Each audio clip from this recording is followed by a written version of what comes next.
کراچی والے اب ہو جائیں ہوشیار، ایک اور انوکھی واردات نے شہریوں کے دل دہلا دیے، انتہائی تشویشناک خبر آ گئی۔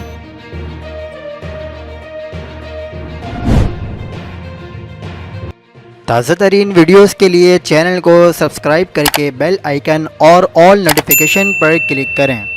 آپ کو بتاتے چلیں کہ کراچی کے علاقے نیو کراچی انڈسٹریل ایریا میں موٹر سائیکل سوار ملزمان نے بینک سے نکلنے والے شہری سے 10 لاکھ روپے لوٹ لیے، جبکہ چھپائے گئے 5 لاکھ روپے محفوظ رہے۔ پولیس کے مطابق نیو کراچی میں ایک بینک سے فیکٹری ملازم 15 لاکھ روپے لے کر جا رہا تھا کہ سیکٹر 12B میں موٹر سائیکل سوار 2 مسلح ملزمان نے انہیں اسلحے کے زور پر یرغمال بنا کر 10 لاکھ روپے کی رقم لوٹ لی۔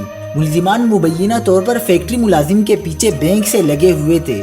فیکٹری ملازم کے موٹر سائیکل روکتے ہی ملزمان سامنے آ گئے۔ ملزمان نے مکمل تلاشی لے کر رقم کے 2 پیکٹ نکالے۔ پولیس کے مطابق چھپایا گیا 5 لاکھ روپے کا ایک پیکٹ محفوظ رہا۔ عینی شاہدین کے مطابق رقم چھین کر فرار ہونے کے دوران فیکٹری ورکر ہاتھ جوڑ کر رقم واپسی کا کہتا رہا، مگر ملزمان واردات کے بعد فرار ہو گئے۔ مزید خبروں کے لیے دیکھتے رہیے حق پاکستان نیوز۔